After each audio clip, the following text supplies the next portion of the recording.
السلام علیکم ورحمۃ اللہ وبرکاتہ۔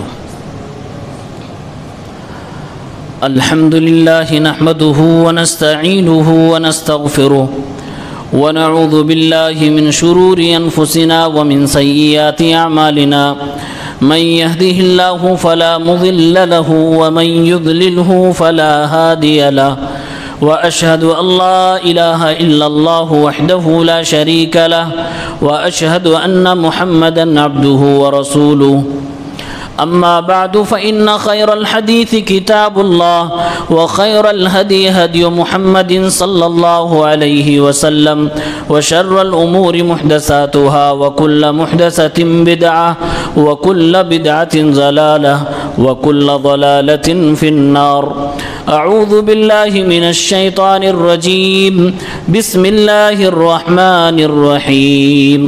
وما ارسلناک الا کافۃ للناس بشیرا ونذیرا ولکن اکثر الناس لا یعلمون۔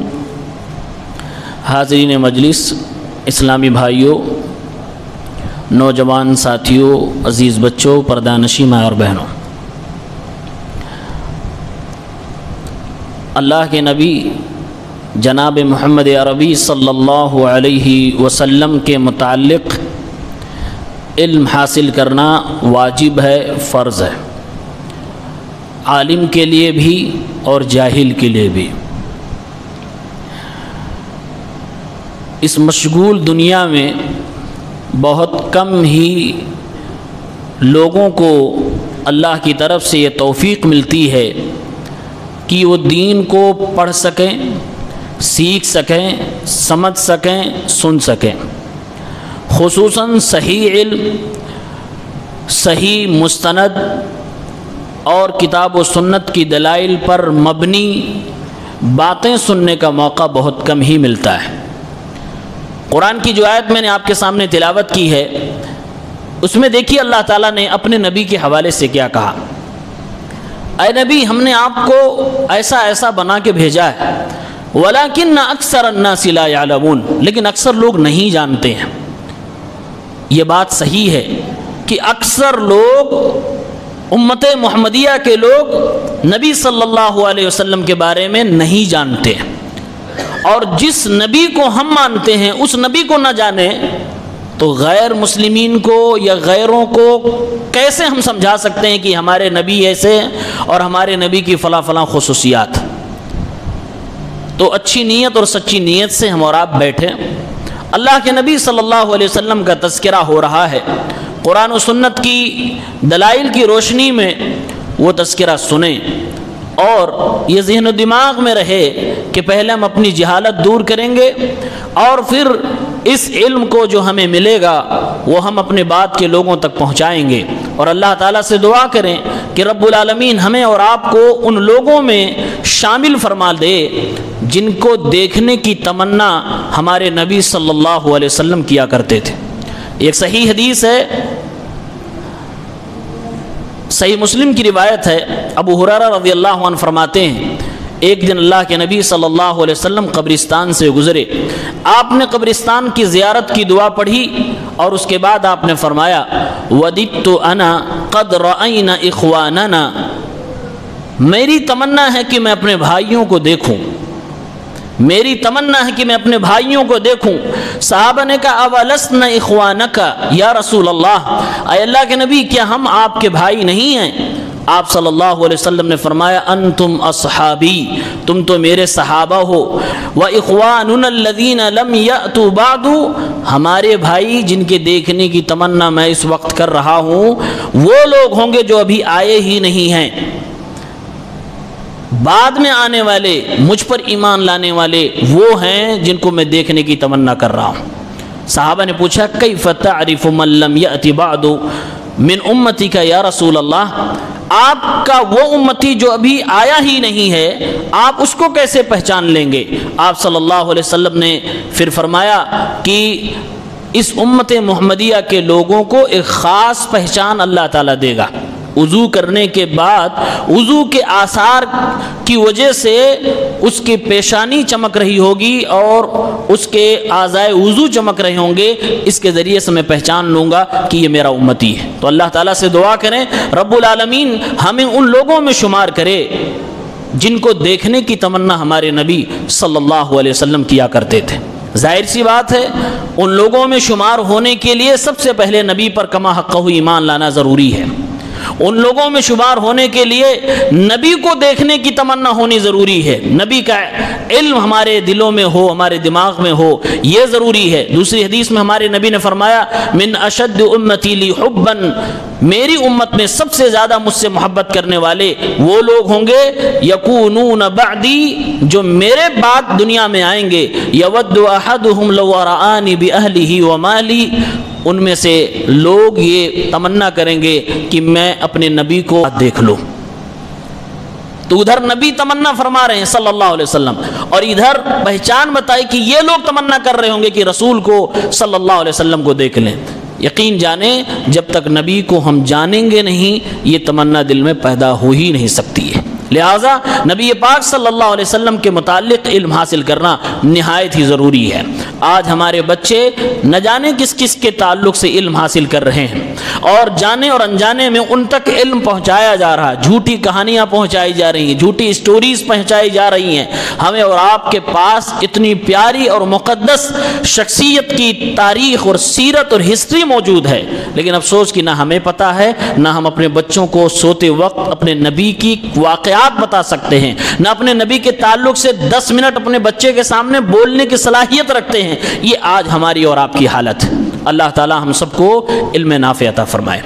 یہ جو موضوع ہے خصوصیات، خصائص، یعنی اللہ کے نبی صلی اللہ علیہ وسلم کی وہ باتیں جو عام امتیوں میں نہیں ہیں یا پھر دوسرے نبیوں کو وہ چیزیں نہیں ملی ہیں، ان چیزوں کا تذکرہ، اور ایک بہت لمبا موضوع ہے۔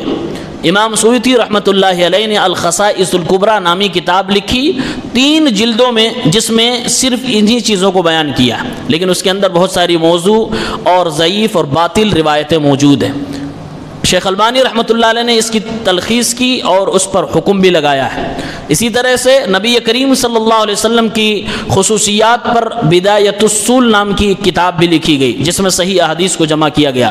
کئی کتابوں کو پڑھنے کے بعد، انٹرنیٹ کے استعمال کے بعد اور کبار علماء کی ویڈیوز کو دیکھنے کے بعد میں نے تیار کیا ہے اللہ کے نبی صلی اللہ علیہ وسلم کی 50 خصوصیات۔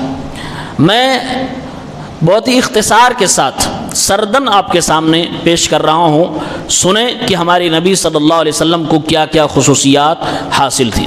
خصوصیت نمبر 1، ہمارے نبی کی یہ خصوصیت تھی کہ اللہ تعالیٰ نے آپ کو صرف مکہ اور مدینہ یا سعودی عرب یا عرب کا نبی نہیں بنایا تھا۔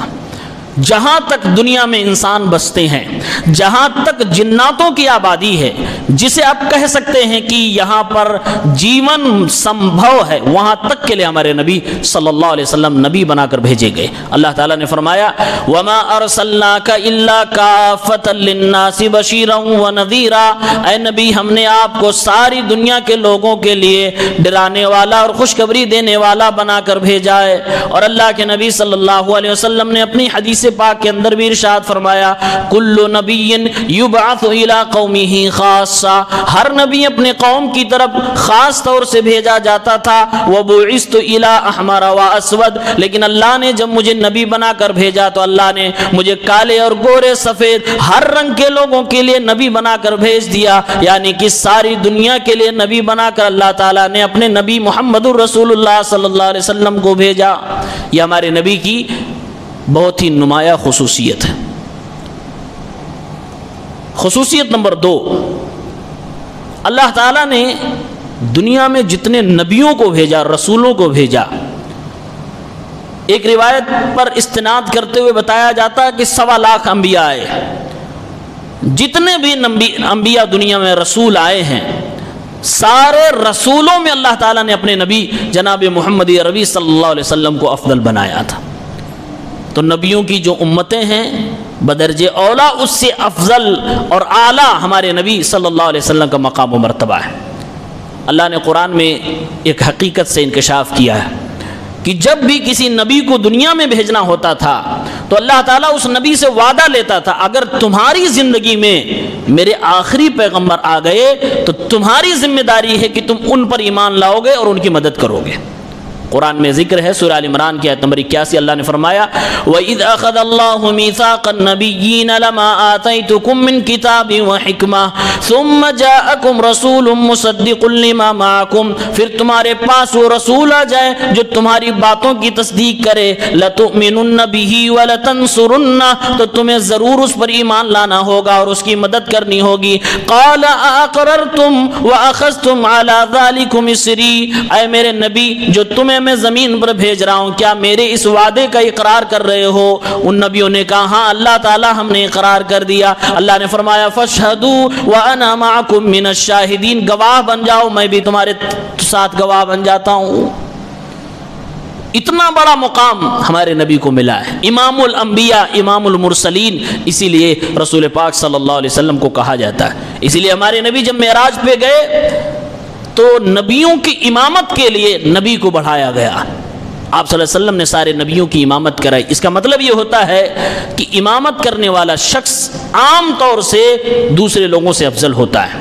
ہمارے نبی نے اسی لیے فرمایا تھا آپ خود نبی ہیں اور نبیوں کے سردار ہیں، اسی لیے آپ کا حق بنتا تھا اور آپ نے اسی حق کے تحت کہا لو کان موسیٰ حیا ما وسعہ الا اتباعی، اگر موسیٰ بھی زندہ ہوتے تو ان کو بھی میری پیروی کرنی پڑتی۔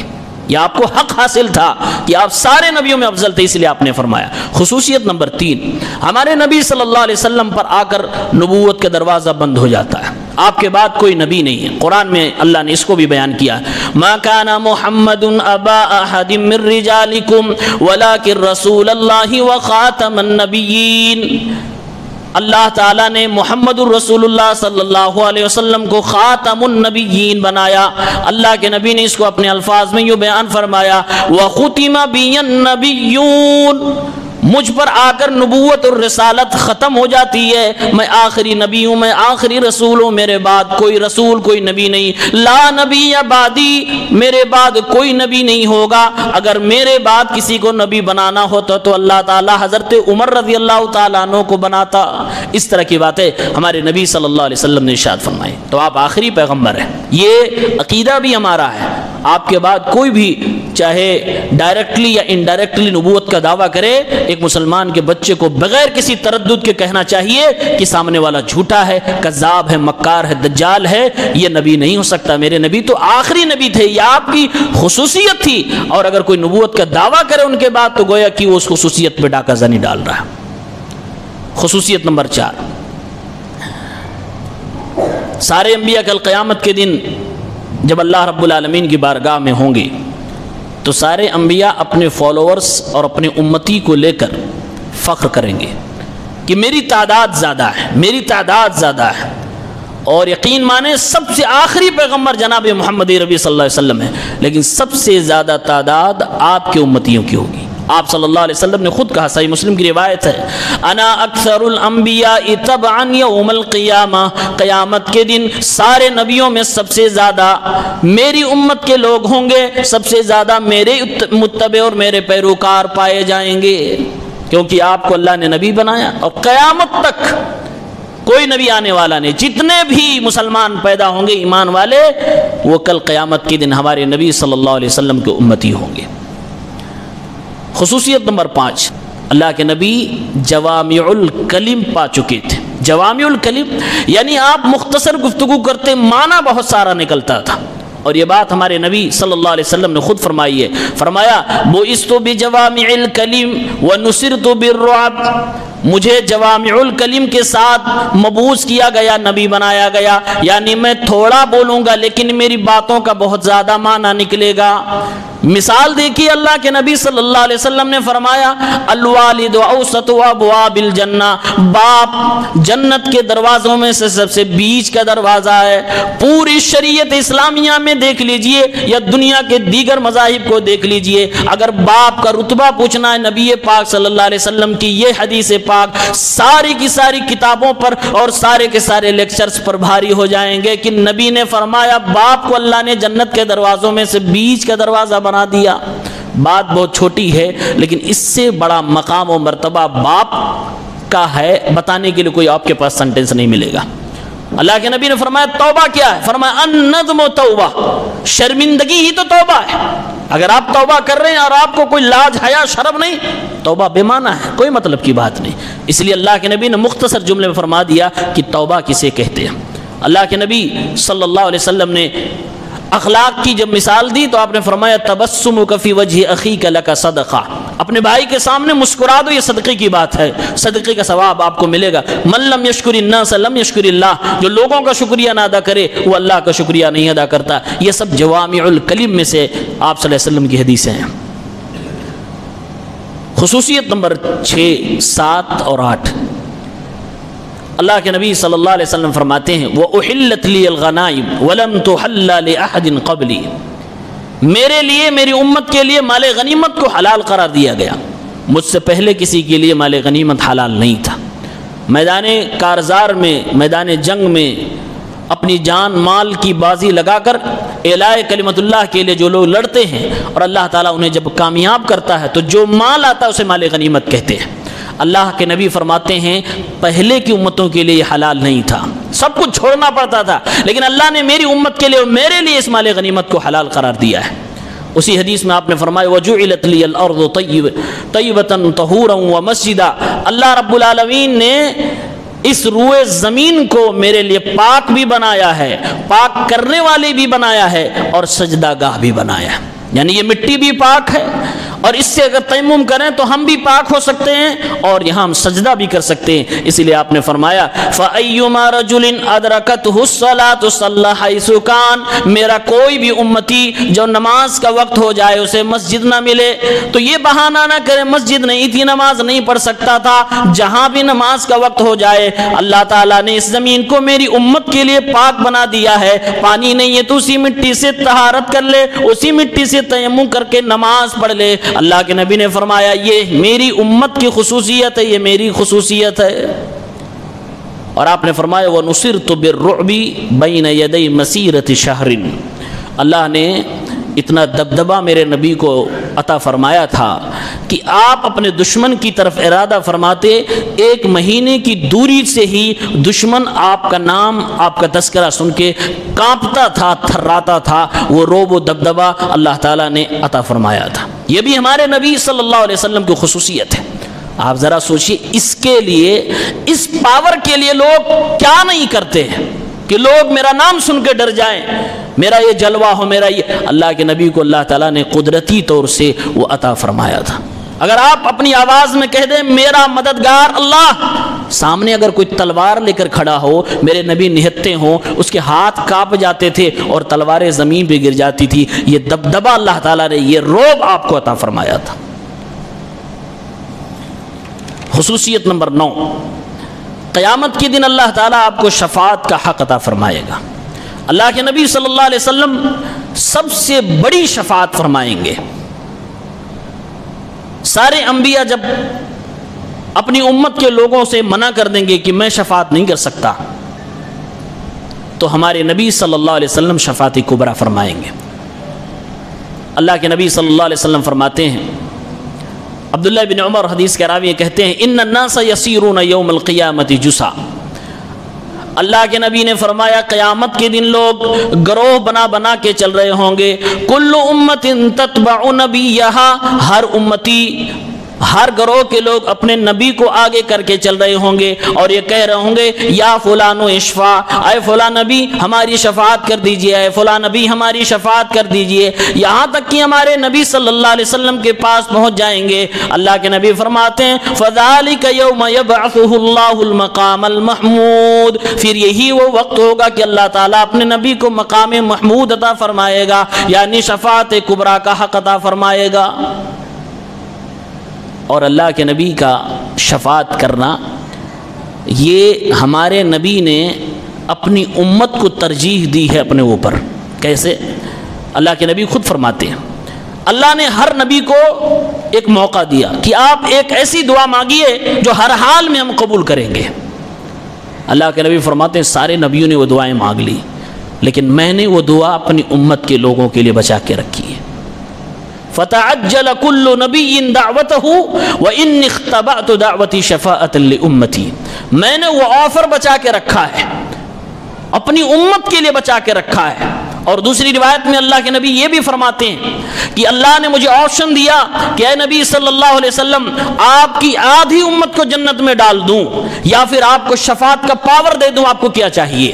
میرے نبی فرماتے ہیں میں نے شفاعت کا پاور حاصل کیا ہے، میں نے اپنی آدھی امت کو جنت میں لے جانے کے لیے راضی نہ ہوا، شفاعت سے ممکن ہے میں اپنی امت کی اکثریت کو جنت کے اندر لے کے چلا جاؤں، اس لیے میں نے یہ شفاعت کا حق حاصل کیا ہے. یہ اللہ رب العالمین کے دیے ہوئے عطیے کو میں نے وصول کیا ہے. تو اللہ کے نبی صلی اللہ علیہ وسلم نے یہ شفاعت ہمارے اور آپ کے لیے بچا کے رکھی ہے.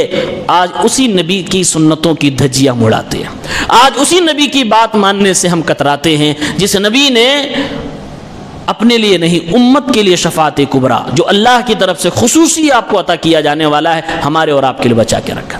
اللہ کے نبی فرماتے ہیں لیکن یہ اسی کو ملے گا جو اللہ کی بارگاہ میں اللہ کی ذات، اللہ کی صفات، اللہ کی عبادات میں شرک نہیں کرتا ہوگا.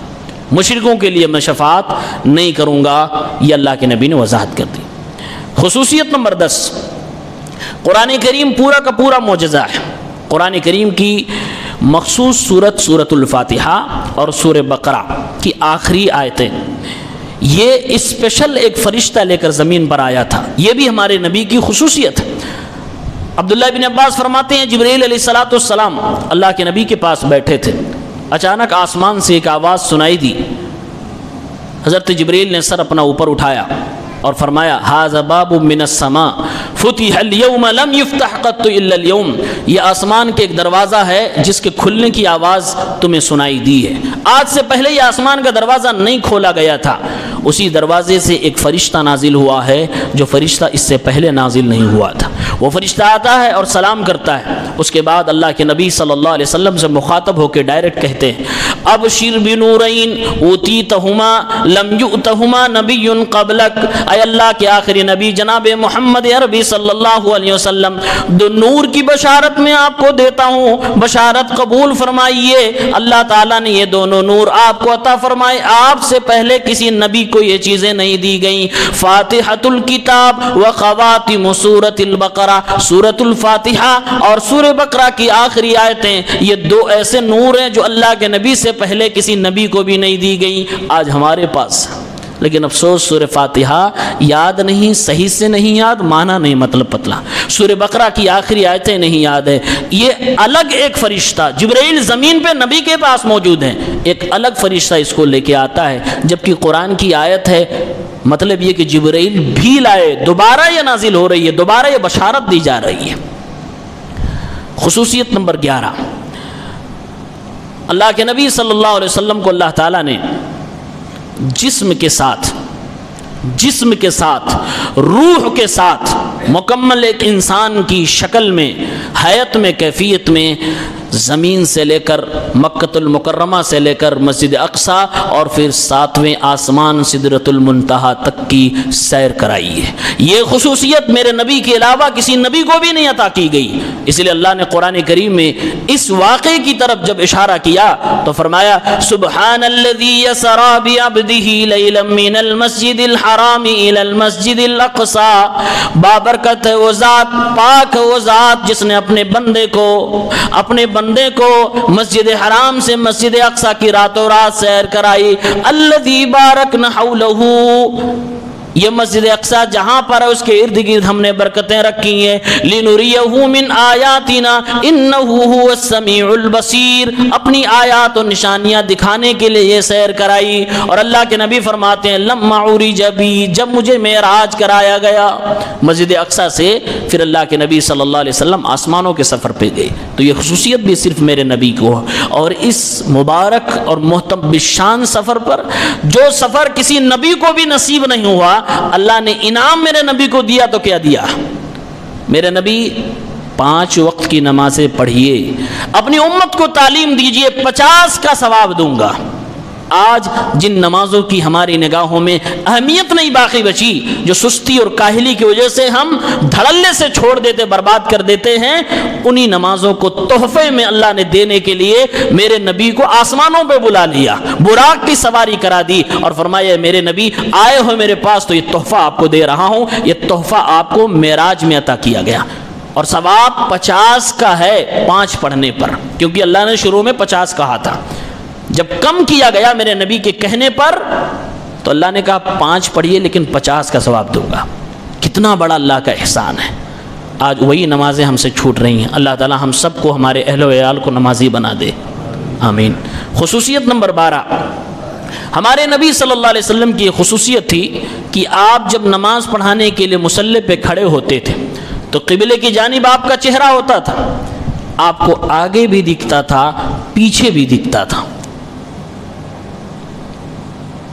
آگے بھی دکھتا تھا پیچھے بھی دکھتا تھا۔ صحیح مسلم کی روایت، صحیح بخاری کی روایت، آپ صلی اللہ علیہ وسلم نے فرمایا ہل ترون قبلتی ہا ہونا، اے میرے مقتدیوں، میرے صحابہ، کیا سمجھتے ہو کہ میں صرف قبلے کی طرف دیکھ سکتا ہوں نماز کی حالت میں؟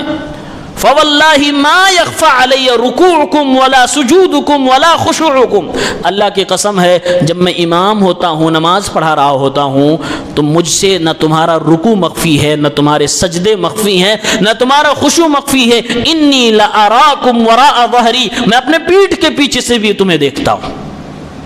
اسی لیے آپ فرمایا کرتے تھے اقیموا الصفوف فانی اراکم خلف ظہری، اے میری مقتدیوں، اے میری امت کے لوگوں، اے میرے صحابہ، صفوں کو درست کر کے نماز میں کھڑے ہوا کرو کیونکہ میں پیچھے سے بھی تم لوگوں کو دیکھتا ہوں۔ تو یہ میرے نبی کی خصوصیت تھی کہ آپ کو آگے اور پیچھے نماز میں دونوں طرح سے دکھتا تھا۔ خصوصیت نمبر 13، جب قیامت قائم ہوگی، اللہ نے قرآن میں کہا وَإِذَا الْقُبُورُ بُعْثِرَتْ، قبریں پھٹیں گی اور سب کے سب لوگ نکالے جائیں گے۔ ہمارے نبی کریم صلی اللہ علیہ وسلم کی قبر مبارک مدینہ منورہ کے اندر، مدینہ طیبہ کے اندر موجود ہے۔ آپ صلی اللہ علیہ وسلم فرماتے ہیں قیامت کے دن جب یہ سلسلہ شروع ہوگا تو سب سے پہلے میری قبر پھٹے گی، سب سے پہلے میری قبر کھولی جائے گی اور میں سب سے پہلے اس دنیا میں ہوں گا جو قبر سے باہر نکلوں گا۔ آپ نے فرمایا وَأَوَّلُ مَن يَنشَقُّ عَنْهُ الْقَبْرُ، میں سب سے پہلا وہ آدمی ہوں گا جو قبر سے نکلے گے، جن کی قبر پھاڑی جائے گی، کھولی جائے گی۔ تو یہ بھی ہمارے نبی کی خصوصیت ہے۔ خصوصیت نمبر 14، قیامت کے دن جب پل صراط لگایا جائے گا تو پل صراط پہ سے سب کو گزرنا ہے۔ وَإِن مِّنكُمْ إِلَّا وَارِدُوهَا، قرآن میں اللہ نے کہا تم میں سے ہر شخص کو پل صراط پار کرنا ہے، کوئی نہیں بچے گا۔ اللہ کے نبی صلی اللہ علیہ وسلم فرماتے ہیں وَيُضْرَبُ جِسْرُ جَهَنَّمْ، جہنم کے اوپر ایک پل لگایا جائے گا جس کو پل صراط ہم اور آپ کہتے ہیں۔ فَأَكُونُ أَوَّلَ مَن يُجِيزُ، تو میں پہلا وہ شخص ہوں گا جو اس پل صراط کو پار کر جاؤں گا۔ یہ بھی ہمارے نبی کی خصوصیت صلی اللہ علیہ وسلم۔ خصوصیت نمبر 15، سب سے پہلے جنت میں ہمارے نبی صلی اللہ علیہ وسلم داخل ہوں گے۔ سب سے پہلے جنت کا دروازہ آپ کے لیے کھولا جائے گا۔ آپ نے فرمایا انا اول من یقرع باب الجنہ، میں پہلا وہ شخص ہوں گا جو جنت کا دروازہ کھٹکھٹاؤں گا۔ آتی باب الجنت یوم القیامہ، قیامت کے دن میں جنت کے دروازے کے پاس آؤں گا۔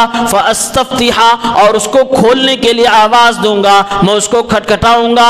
جنت کے دروازے کا جو دربان ہوگا وہ کہے گا من انتا، آپ کون ہے؟ تو میں کہوں گا محمد، میں محمد اللہ کا آخری نبی ہوں۔ تو جنت کا دربان کہے گا بِكَ أُمِرْتُ لَا أَفْتَحُ لِأَحَدٍ قَبْلَكَ، آپ کے لیے دروازہ کھولنے کا حکم مجھے دیا گیا، آپ سے پہلے کسی اور کے لیے میں جنت کا دروازہ نہیں کھولوں گا۔ دروازہ کھول دیا جائے گا، اللہ کے نبی جنت میں جائیں گے۔ تو جنت کا سب سے پہلا مہمان اگر کوئی ہے تو ہمارے نبی جناب محمد عربی صلی اللہ علیہ وسلم ہے۔ خصوصیت نمبر 16، ہمارے نبی صلی اللہ علیہ وسلم جب سوتے تھے تب بھی آپ کا دل بیدار رہتا تھا۔ ہم اور آپ سو جاتے ہیں، ہوش نہیں ہوتا ہے، اسی لیے سونے کی حالت میں ہمارے اور آپ کے گناہ بھی نہیں لکھے جاتے۔ خواب میں آپ کچھ بھی دیکھ رہے ہیں، کیا کیا اللہ تعالیٰ اس پہ گناہ نہیں دیتا ہے، لیکن نبیوں کی بات یہ تھی کہ نبی جب سوتے بھی تھے تو دل ان کا جاگ رہا ہوتا تھا. اس لیے آپ صلی اللہ علیہ وسلم نے ارشاد فرمایا تنام عینی ولا ینام قلبی، میری آنکھیں تو سو جاتی ہیں لیکن میرا دل کبھی نہیں سوتا. کیا مطلب اس کا؟ اس کا مطلب یہ ہے کہ جس طریقے سے اللہ کی عبادت کے لیے انسان کے دل و دماغ کو جاگنا چاہیے، ہمیشہ ہوش میں ہونا چاہیے، اسی طریقے سے سونے کے باوجود میرے نبی صلی اللہ علیہ وسلم کا دل جاگتا تھا. اللہ کے یاد سے، اللہ کے ذکر سے آپ غافل سونے کی حالت میں بھی نہیں ہوتے تھے. اسی لیے جناب عربی صلی اللہ علیہ وسلم کے خواب کو وحی کا تصور کیا گیا. ارے بھائی کس کی اسکوٹی ریڈ میں ہے، لال کلر میں ہے، پریس لکھا ہوا، جا کے ہٹا لیجئے، راستہ خراب ہو رہا ہے.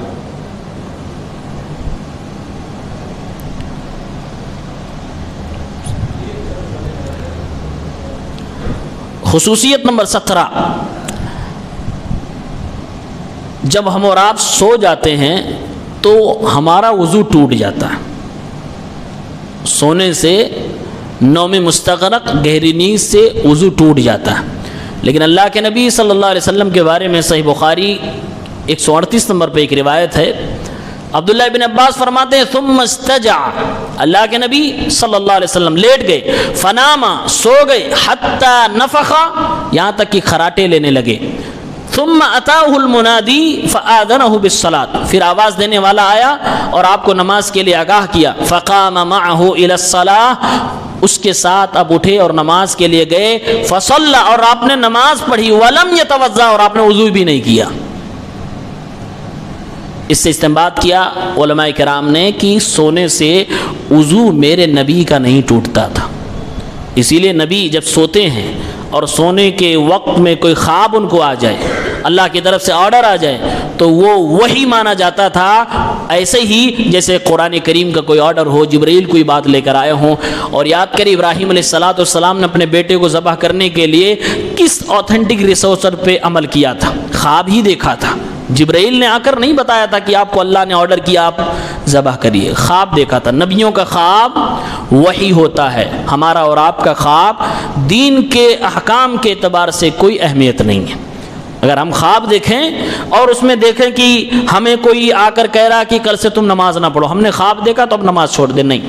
ہمارا خواب اچھا ہو سکتا ہے لیکن اس سے دین نہیں بنایا جا سکتا، کوئی اصول، کوئی قاعدہ، کوئی قانون نہیں بنایا جا سکتا. خصوصیت نمبر 18، یہ وہ خصوصیت ہے جو کسی نبی کو بھی حاصل نہیں ہوئی ہے. اللہ نے قرآن میں کہا ہے لِيَغْفِرَ لَكَ اللَّهُ مَا تَقَدَّمَ مِن ذَنبِكَ وَمَا تَأَخَّرَ، اللہ تعالیٰ نے آپ کے اگلے و پچھلے سارے خطاؤں کو معاف کر رکھا ہے، بخش دیا ہے. اسی لیے جب حضرت عائشہ نے اللہ کے نبی سے پوچھا اے اللہ کے نبی آپ اتنی عبادت کیوں کرتے ہیں؟ آپ کے پیر میں سوزن آ جاتا ہے، کبھی کبھی پیر آپ کا پھٹ جاتا ہے اور اتنا روتے ہیں جیسے کہ ہانڈی کے اندر کوئی چاول پکایا جا رہا ہو. اللہ کے نبی نے فرمایا افلا احب ان اکون عبدا شکورا، اے عائشہ مجھے معلوم ہے کہ اللہ نے میرے گناہوں کو بخش دیا ہے، کیا میں اللہ کے شکریہ میں، کیا میں اللہ رب العالمین کا شکر گزار بندہ نہ بن جاؤں؟ اللہ نے معاف تو کر دیا لیکن میرا بھی فریضہ ہے کہ اس رب کے قریب ہوں تو قریب اور ہو جاؤں، اس لیے نوافل کا اہتمام کرتا ہوں. ابن کثیر رحمۃ اللہ علیہ فرماتے ہیں ھذا من خصائصہ التي لا يشاركه فيها غيره، یہ اللہ کے نبی کی وہ خصوصیات میں سے خصوصیت ہے جس میں کوئی اور ساجی و شریک نہیں ہے. امام سیوطی رحمۃ اللہ علیہ فرماتے ہیں کہ اللہ تعالیٰ نے یہ پہلے نبی ہیں جناب محمد عربی صلی اللہ علیہ وسلم جن کو اللہ نے دنیا میں بتا دیا کہ اے نبی اللہ نے آپ کو معاف فرما دیا، جن کی مغفرت کا پتہ اللہ نے دنیا میں دے دیا کہ آپ کو اللہ نے بخش دیا ہے، معاف کر دیا ہے. ان سے پہلے کسی نبی کو بھی اللہ تعالیٰ نے اس الفاظ میں کہ آپ کو بخش دیا گیا، معاف کر دیا گیا، اگلے پچھلے سارے گناہ خطا معاف کر دیے گئے، کسی نبی کو بھی نہیں کہا. ویسے تو سارے انبیاء جنتی ہیں لیکن اللہ نے کہا نہیں کسی کو دنیا میں. اسی لیے کل قیامت کے دن جب سارے امت کے لوگ آدم علیہ السلام، عیسیٰ علیہ السلام، نوح علیہ السلام، ابراہیم علیہ السلام الگ الگ نبیوں کے پاس جائیں گے کہ میری اللہ سے سفارش کر دیجئے لوگوں کے لیے، تو نبی کہیں گے نفسی نفسی، میرا تو اپنا ہی برا حال ہے. اگر ان کو اس بات کا، اور مفسرین نے شارحین نے کہا میرے نبی کو بات پتہ تھی کہ اللہ مجھے بخش دے گا، معاف کر، اللہ نے مجھے بخش دیا ہے، معاف کر دیا ہے، اسی لیے اللہ کے نبی تیار ہو گئے اور آپ نے شفاعت کے لیے ہاں بھر دی، کیونکہ اللہ تعالیٰ نے پہلے ہی آپ کو فرما دیا کہ آپ کو بخش دیا جا چکا ہے۔ یہ بھی میرے نبی کی خصوصیت نمبر 19، بہت اہم بات، اللہ کے نبی صلی اللہ علیہ وسلم اگر بیٹھ کر نماز پڑھیں تب بھی آپ کو پورا ثواب ملتا ہے، بیٹھ کر نماز پڑھیں تب بھی آپ کو پورا ثواب ملتا تھا۔ ہم اور آپ اگر بیٹھ کر نماز پڑھیں تو آدھا ثواب ملے گا۔ یہ نفلی نمازوں کی بات ہو رہی ہے، فرض کی نہیں۔ فرض نماز اگر کوئی شخص طاقت ہونے کے باوجود بغیر کسی عذر کے بیٹھ کے پڑھے گا تو اس کی نماز نہیں مانی جائے گی۔ اسی لیے جو لوگ کرسیوں پر یا بیٹھ کر نماز پڑھنے کے بارے میں سوچ رہے ہیں وہ کئی بار سوچ لیں اور علماء سے پوچھ لیں میں بیٹھ کر پڑھنے کی پوزیشن میں ہوں کہ نہیں ہوں، یا پھر اپنے دماغ سے میں نے عذر بنا لیا کہ اب میرے لیے تو بیٹھ کے نماز پڑھنا جائز ہو گیا۔ اگر فرض نماز اگر کوئی بغیر عذر کے، بغیر کسی شرعی عذر کے بیٹھ کے پڑھتا ہے تو اس کی نماز نہیں مانی جائے گی، نہیں مانی جائے گی۔ کیوں؟ اس لیے کہ نماز میں کھڑا ہونا، قیام کرنا یہ نماز کا رکن ہے۔ اگر کسی کے ساتھ مصیبت ہے، پریشانی ہے، کوئی دقت ہے، علماء سے فتوے کے بعد وہ بیٹھ کے پڑھے۔ اپنی عوام کی غلطی کیا ہے؟ وہ اپنی چھوٹی سی پریشانی کو وہ لیول کی پریشانی مان لیتا کہ میں بیٹھ کے پڑھنے لائق ہو گیا۔ کس لیے امام رکھا ہے مسجدوں میں؟ ان سے پوچھ لو۔ اور یہ آپ نماز کے معنی نہ جانے کا مسئلہ ہے اور اس میں بھی آپ پوچھنے کو تیار نہیں۔ اور نفلی نمازوں کو بیٹھ کے پڑھنا جائز ہے لیکن آدھا ثواب ہے۔ بغیر عذر کے آدمی ہٹا کٹا، ہاتھ پیر سب سلامت، بیٹھ کے نماز، نفلی نماز پڑھ سکتا ہے لیکن ثواب آدھا ملے گا۔ میں نے دیکھا بہت سارے لوگ جمعے کے دن عشاء کے بعد بیٹھ کے ہٹے کٹھے لوگ نماز پڑھ رہے ہوتے ہیں، سنت اور نفل کی نماز ہے، آدھا ثواب ملتا ہے۔ ان کو پتہ نہیں کس نے کیا بتا دیا کہ بیٹھ کے پڑھو تم سب کچھ ٹھیک ٹھاک ہے۔ تو پورا ثواب چاہیے تو مکمل صحیح طریقے سے کھڑے ہو کر پڑھو، کھڑے ہو کر پڑھنے کے لائق ہو۔ وہ جائز کی بات الگ ہے لیکن ثواب مکمل نہیں ملے گا۔ عبداللہ ابن عمر رضی اللہ عنہ فرماتے ہیں کہ مجھے یہ حدیث معلوم ہوئی کہ آدمی اگر بیٹھ کے نماز پڑھتا تو اس کو آدھا ثواب ملتا ہے۔ میں اللہ کے نبی صلی اللہ علیہ وسلم کے پاس کسی کام سے آیا تو میں نے دیکھا کہ نبی پاک بیٹھ کے نماز پڑھ رہے ہیں۔ میں گیا، اللہ کے نبی کے سر پہ ہاتھ رکھ دیا۔ اللہ کے نبی جب نماز سے فارغ ہو آپ نے فرمایا ما لک یا عبداللہ ابن عمر، کیا بات ہے عبداللہ ابن عمر؟ انہوں نے کہا اللہ کے نبی صلی اللہ علیہ وسلم آپ ہی کی حدیث مجھے معلوم ہوئی ہے، صلاۃ الرجل قاعدا علی نصف الصلاۃ، کہ بیٹھ کر نماز پڑھنا آدھا نماز پڑھنا ہے، آدھا ثواب ملتا ہے۔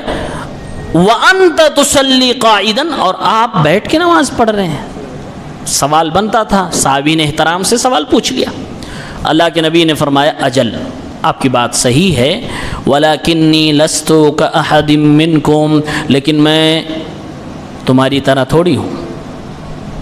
یعنی آپ نے فرمایا یہ صرف میرے لیے ہے کہ میں اگر بیٹھ کے نفلی نماز بھی پڑھوں تو میرے لیے کوئی کمی کی بات نہیں ہے، لیکن امت کے لیے کیا ہے کہ نفلی نماز بیٹھ کے اگر پڑھیں گے تو آدھا ثواب پائیں گے، اور پورا پڑھیں گے اگر کھڑے ہو کر پڑھیں گے تو پورا ثواب پائیں گے۔ تو ہمیں اور آپ کو نفلی نماز کو بھی بغیر عذر کے بیٹھ کے نہیں پڑھنا چاہیے اگر پورا ثواب چاہتے ہیں۔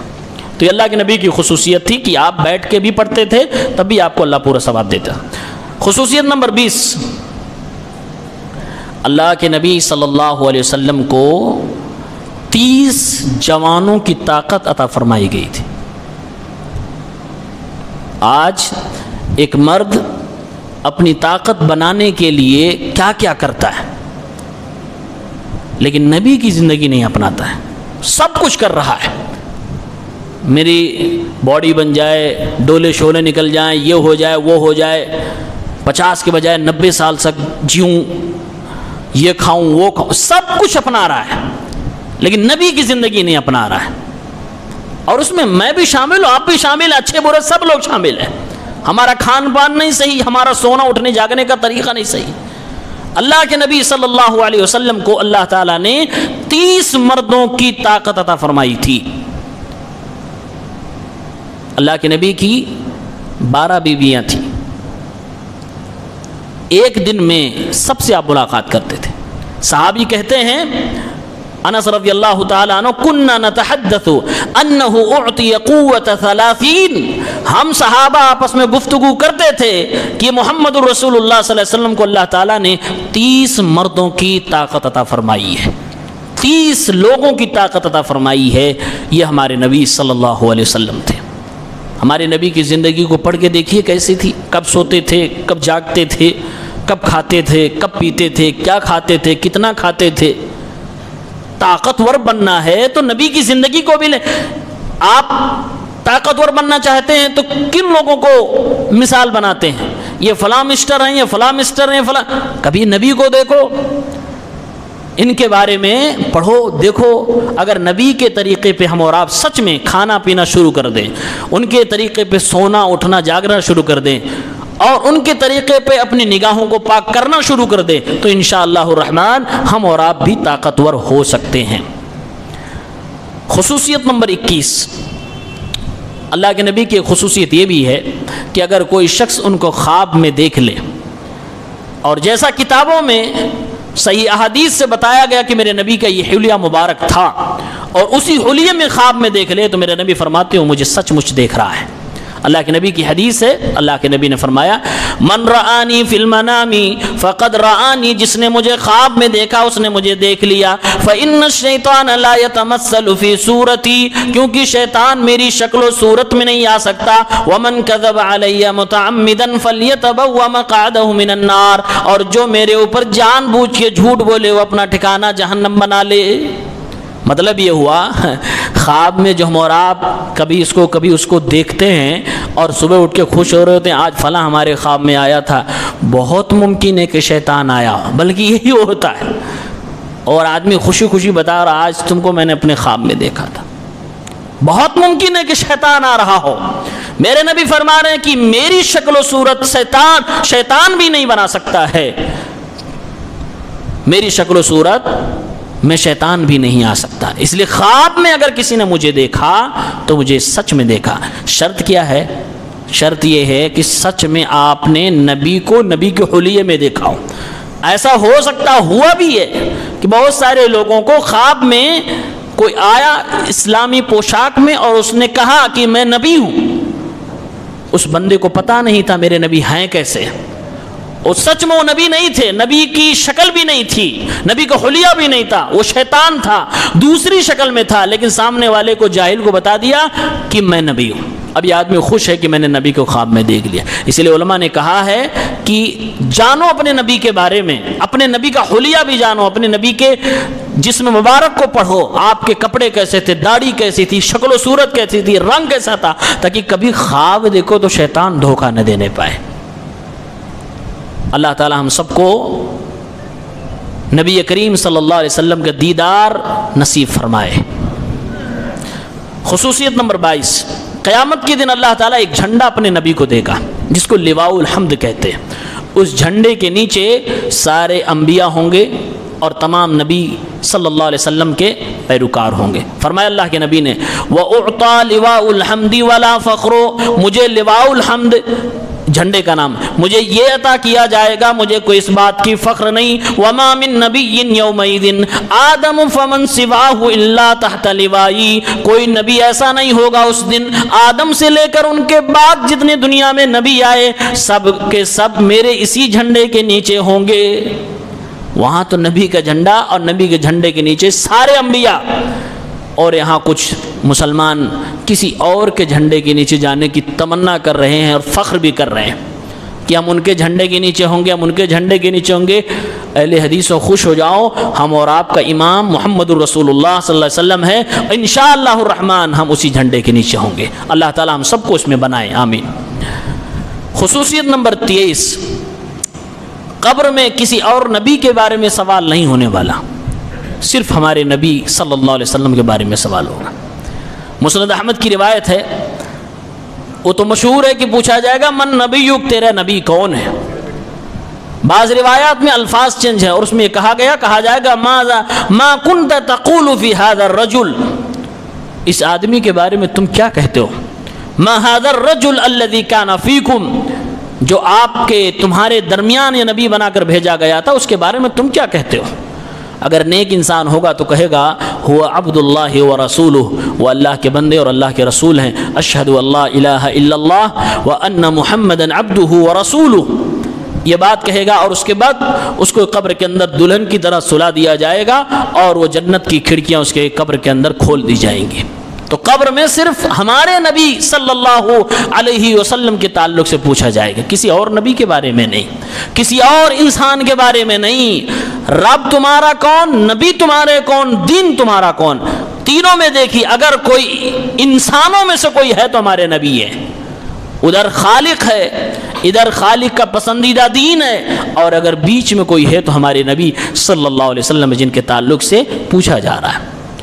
ایک بات کی یہاں وضاحت کر دوں، کچھ مسلمان سمجھتے ہیں کہ قبر کے اندر نبی پاک صلی اللہ علیہ وسلم کو حاضر کیا جائے گا یا حاضر ہوتے ہیں اور قبر میں ان کو دکھایا جائے گا، ایسا کچھ مسلمان مانتے ہیں، لیکن یہ بات صحیح نہیں ہے۔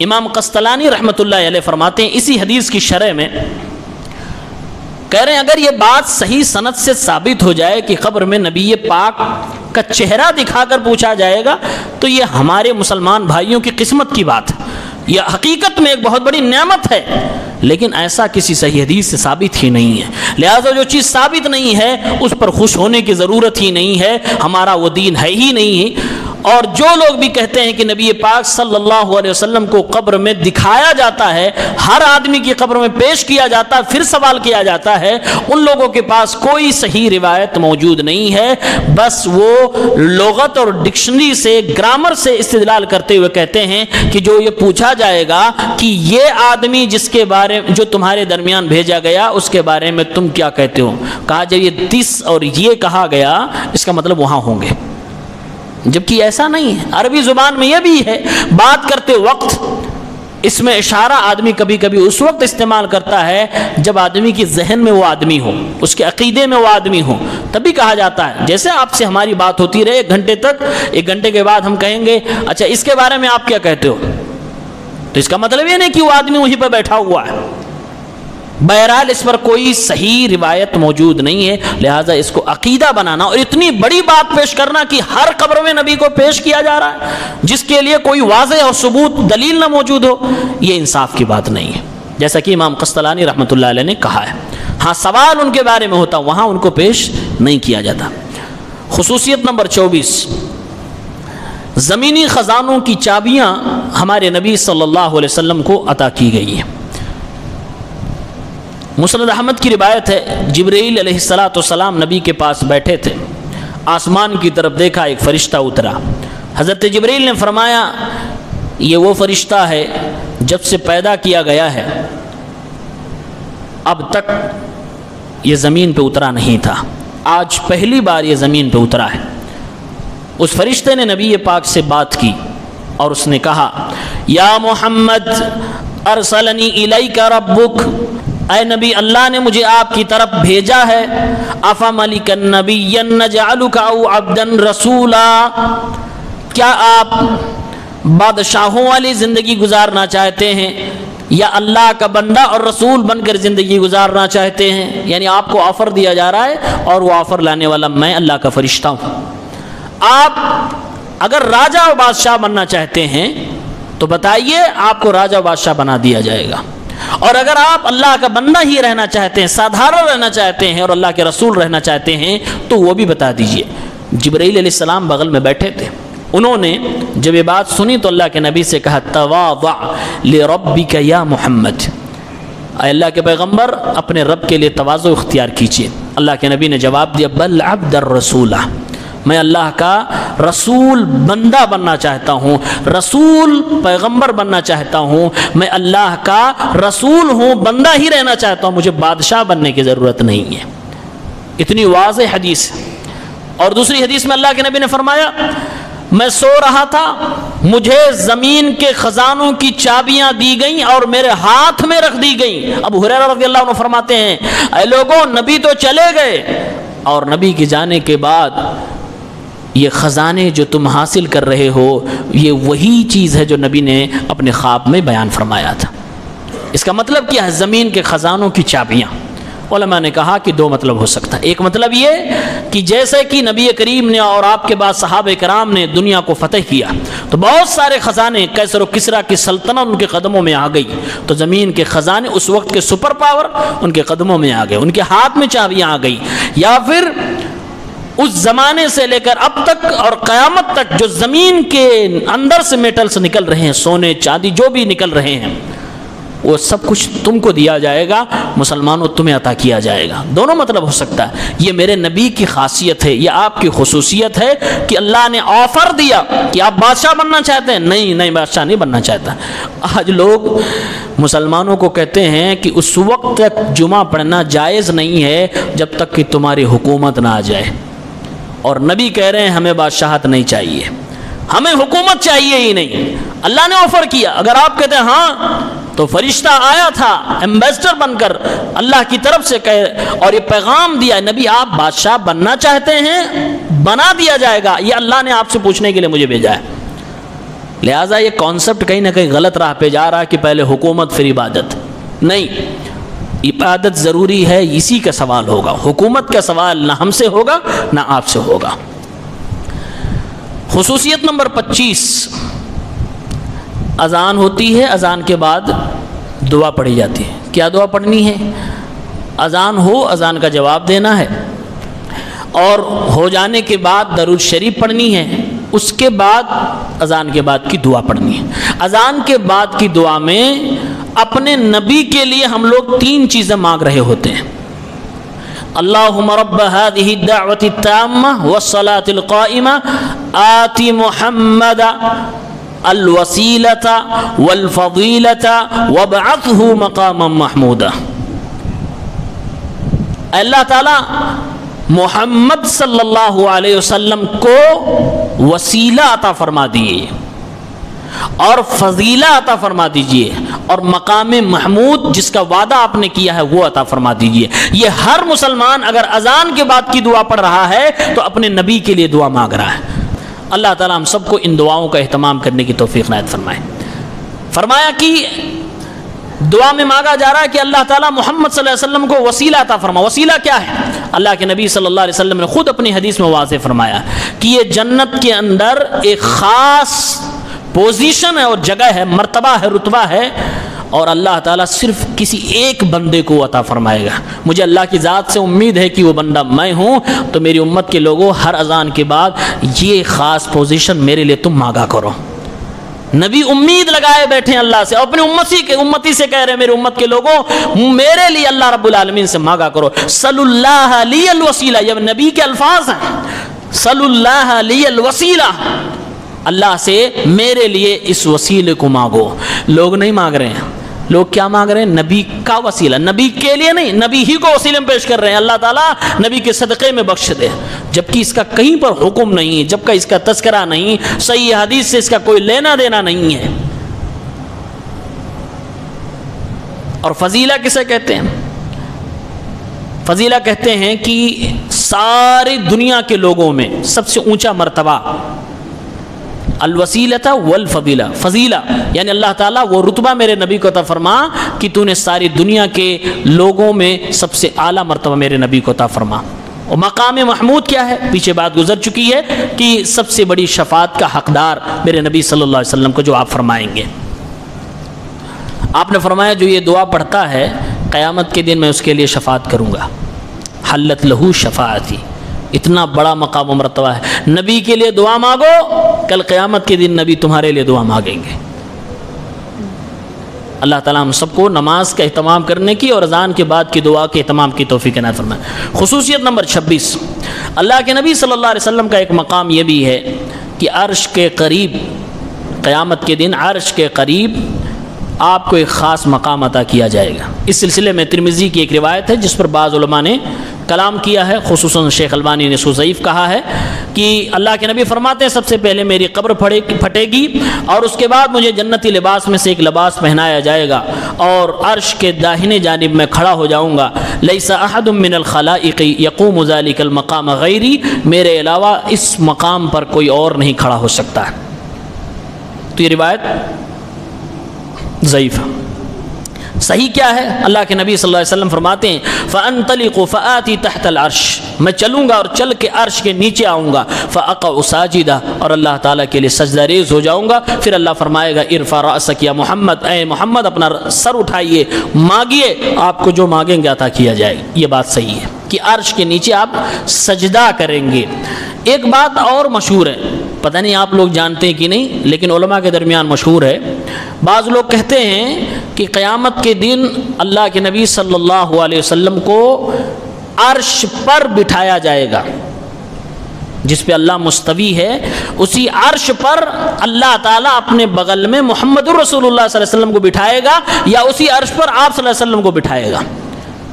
یہ بات غلط ہے، یہ بات صحیح نہیں ہے۔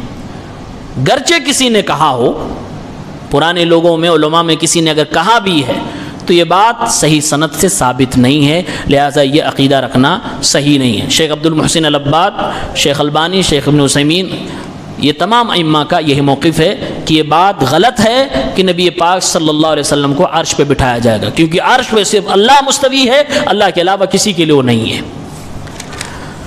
خصوصیت نمبر 27، رشتہ داریاں مرنے کے بعد تقریباً ختم ہو جاتی ہیں، لیکن قیامت کے دن تو بالکل ختم ہو جائیں گے، لیکن ہمارے نبی کی رشتہ داری نہیں ختم ہوگی، قیامت کے دن بھی نہیں ختم ہوگی۔ آپ صلی اللہ علیہ وسلم نے فرمایا کل سبب و نسب منقطع یوم القیامہ الا سببی و نسبی، ہر تعلق، ہر رشتہ، خاندانی رشتہ اور سسرالی رشتہ، دونوں رشتے کی بات فرما رہے اللہ کے نبی، ہر تعلق اور ہر رشتہ ختم ہو جائے گا قیامت کے دن سوائے میرے رشتہ داری کے، میرے خاندانی تعلق کے۔ آپ نے فرمایا صرف یہ باقی رہے گا، اور یہ روایت صحیح بھی ہے۔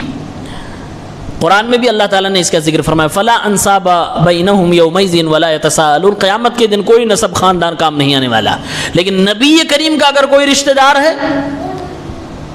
تو وہ رشتہ داری برقرار رہے گی۔ اسی لیے جب حضرت عمر رضی اللہ عنہ خلیفہ بنے، حضرت علی رضی اللہ تعالیٰ عنہ کی بیٹی بڑی ہو گئی ام کلثوم، تو حضرت عمر نے حضرت علی سے کہا علی میرے دل میں ایک تمنا ہے، آپ وہ تمنا پوری کر سکتے ہو، کیا بات ہے؟